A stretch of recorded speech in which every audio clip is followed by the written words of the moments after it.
Hey everyone, just want to make a quick video on how you can permanently delete your Google account. It's pretty simple to do, so I'll go ahead and show you how to do it right now. Now, key thing is once you do this, you will not be able to undo it. So if you do permanently delete your Google account, it will be gone forever. So you won't be able to get it back. So just keep in mind, know what you're doing, know what you're getting into when you're going to try to delete your Google account, because you will not be able to undo it.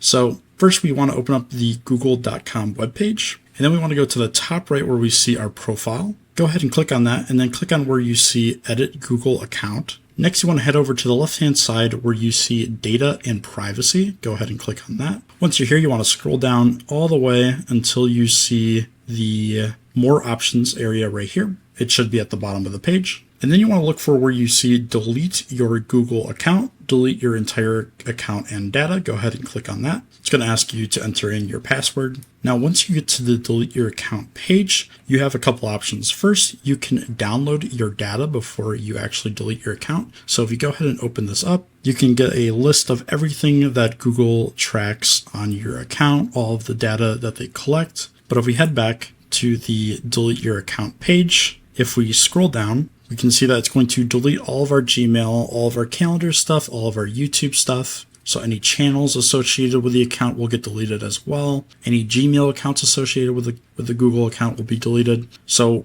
if you are sure that you want to delete all of these things, what you can do is check both of these at the bottom that says that you acknowledge that you're responsible and that you want to permanently delete the Google account and all the data. And then you can go ahead and click on where it says delete account, and it's going to go ahead and go through the process of deleting all of your data. So if this video helped you guys out, please leave a like. But that's going to do it for this video. Thank you so much for watching, and I hope this helped you out.